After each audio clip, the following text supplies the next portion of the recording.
салом дӯстон, аз қадим дар қишри болоии ҷомеа хонадоршавӣ барои фоидаи як кори муқаррарӣ буд. Он дар ҳамаи давру замонҳо роиҷ буда, ҳатмиам набошад, бо истифодаи он давлатҳо ба мувофиқа мерасиданд, ҷангҳо хотима меёфтанд ва ҳамкориҳо дар сатҳи давлатҳо бо шарофати як издивоҷ бештар мешуданд. На ҳамеша ҷуфтҳо ҳамдигарро дӯст медоштанд ва ин ба хиёнат меовард. ҷуфти Криштиану ва Ал-Наср аз зумраи чунин ба висол расиданҳо буда, байнашон садоқат ва муҳаббат эҳсос намешавад. Ал-Наср бо сабаби доштани Роналдо наметавонад ягон каваниро харида пинҳонӣ ба майдон ворид намояд. Роналдо ҳам пинҳона наметавонад дар ягон дастаи аврупоӣ бозӣ кунад. Аз ин лиҳоз қиссаи онҳо дарозмуддат ба назар намерасад. Имрӯз мо ин мавзӯъро барои охирин бор пайгирӣ мекунем. Бовар дорам, ки бисёриҳо зуд мехостанд, ки Роналдо ба майдон барояд, то ин ки овозаву дарвоза атрофи ӯ кам шавад. Видеои моро то охир тамошо кунед. Ҳатман дар бораи Роналдо навигариҳо ҳастанд. Пеш аз тамошо ё баъди он фарқ надорад. Лайк монед шуд. дӯстон, сарпарасти видеои мо ширкати 1x мебошад. дар он ҷо регистратсияи осон, пур кардани маблағ аз тамоми гӯшаву канори дунё, вале аз ҳам муҳим, бонус то ҳаҷми $100 дар аввалин пардохт бо промокоди AMG 0777. ссилкаи бозӣ дар комментария. ба ҳама муваффақият. Роберт Левандовски дар 3 бозӣ ба дастаи Барселона кӯмак карда наметавонад. Гап танҳо сари рақобатҳои Ла Лигаи Испания меравад. Қаблан дар бозӣ бо дастаи Осасуна Роберт Левандовски бо корти сурх ҷазо дада шуда аз майдон берун карда шуд. Баъд аз ин суди маъмурии Испания ба хулосае омад, ки ҷазои Робертро ҷиддитар карда, ӯро ба муддати 3 бозӣ аз рақобатҳо маҳрум кард. Дастаи Барселона ҳақ дошт, ки қарори судро ба доираи баҳс кашад. Каталониё аризаи шикоятиам навиштанд ва аммо ҳеҷ чиз ба дастаи Барселона кӯмак накард. Дар ниҳоят онҳо ба қарори баровардаи суд розӣ шуда дар 3 бозӣ ба кӯмаки Левандовски умед баста наметавонанд. Ин маънои онро дорад, ки ҳамлагари полшагӣ дар бозиҳои моҳи январ ба Каталониё дар Ла Лига кӯмак карда наметавонад. аввалтар аз ҳама Роберт дар рақобати рӯзи 8 январ бар зидди Атлетико Мадрид ба майдон омада наметавонад. Баъдан рӯзи 22 январ ҳамлагари полшагӣ дар рақобат бо Хетафе ба майдони набард ворид шуда наметавонад. бозии севем, ки дар он муҷозоти Левандовски тамом мешавад, бозӣ бо дастаи Жирона рӯзи 29 январ мебошад. муҷозот танҳо дар бозиҳои Ла Лига аст ва ба дигар мусобиқаҳо дахл надорад. дар ин байн Барселона дар ҷоми Испания ҳам бозӣ дорад. аз ин лиҳоз кӯмаки Левандовски дар мусобиқаҳои дигар ба Каталониё дар кор мешавад. Маркус Решфорд ба дастаи ПСЖ дар кор шудааст. Парижиҳо мехоҳанд ба футболбози англиси дастаи Манчестер Юнайтед шартномаи дарозмуддатро пешниҳод кунанд.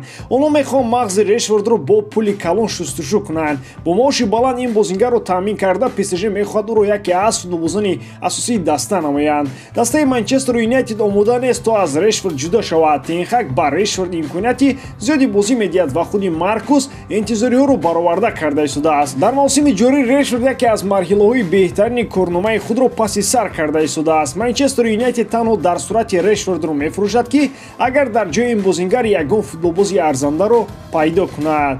ПСЖ бовар надорад, ки ин навбат ҳам метавонад Килиан Мбапперо нигоҳ дорад. барои ҳамин ҳам ПСЖ мехоҳад дар мавқеи Мбаппе ягон нафари дигареро орад, ки тавонад то бозӣ барқарор нишон диҳад. дар симои Решфорд роҳбарони Париж маҳз чунин бозингарро мебинанд. худи Решфорд мехоҳад яке аз легендаҳои Манчестер Юнайтед бошад. ин омил гузариши ҳамлагари англисиро ба дастаи пойтахти Фаронса бозам душвортар мекунад. Лео Месси пас аз ҷашнгириҳои бисёр равғанӣ боз ба ҳайати ПСЖ баргашт. футболбози аргентинӣ баъд аз ғалаба дар ҷоми ҷаҳон рухсатӣ гирифта буд. пас аз баргаштан ба ҳайати парижиҳо футболбозони ПСЖ ба ӯ коридори қаҳрамонӣ ташкил карданд. рӯзи 6 январ дастаи ПСЖ бо Шатор дар доираи бозиҳои ҷоми Фаронса бозӣ хоҳад дошт. бо эҳтимоли зиёд Месси дар ин рақобат иштирок нахоҳад кард. худи бозингари 35-солаи аргентинӣ чунин ибрози андеша кард. ман тамоми талоши худро барои он равона мекунам, ки дар тамринҳо фаъол бошам. мақсади ман баргардонидани ритми қаблии бозӣ ва ҳолати пештараи физикӣ мебошад. аз тарафи худ ман тамоми корро ба хотири он сомон медиҳам, то ба ҳайати асосӣ баргардам. ҳар вақте ки ба пуррагӣ омода бошам, ситоди мураббиён ба ман хабар хоҳанд дод. маро хеле гарму ҷӯшон пешвоз гирифтам. ман аз ҳамдастагонам хеле миннатдор ҳастам, гуфт Месси. дастаи ПСЖ рӯзи 11 январ бо тими Анже дар чемпионати Фаронса бозӣ хоҳад дошт. шояд Месси дар он дидор ба бозӣ ояд.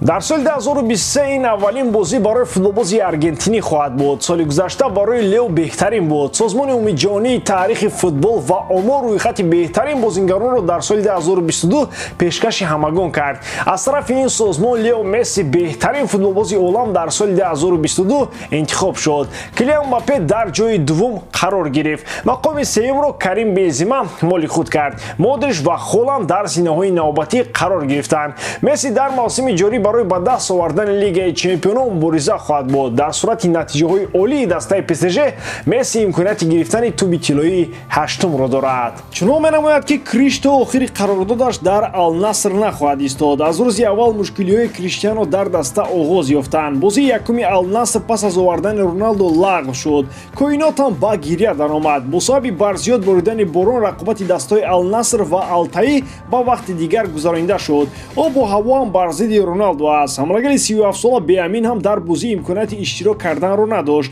мағзи масъала он аст, ки Криш ба муддати 2 бозӣ аз рақобатҳо маҳрум гаштааст. ҳама ин бо сабаби шикастани телефони мобилии як мухлис буд. Дастаи кишвари Арабистони Саудӣ роҳҳои гурехтан аз ин муҷозотро ҷуста истодааст. Клуб мехоҳад ба ФИФА муроҷиат намояд, то қарори худро нисбати ҷалби салоҳият кардани Роналдо бинанд.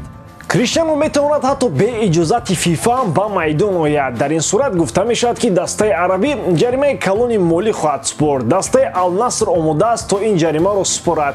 Аммо инҷо як гапи дигар аст, ки дар сурати ба майдон омадани Роналдо худи ӯ метавонад ба мушкилиҳои зиёд рӯбарӯ шавад. Биамин ҳам муносибатҳои ФИФА бо ҳамлагари 37-солаи Португалӣ он қадар хуб дониста намешаванд. ҳолати шикастани телефони мухлис дар рақобати дастаҳои Манчестер Юнайтед ва Эвертон рух дод. Роналдо аз МЮ кайҳост рафт, аммо мушкилиҳо то ҳол пайгири Криштиано ҳастанд.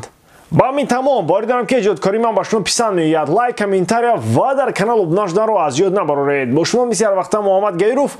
хай бародарон, дар паноҳи Аллоҳ.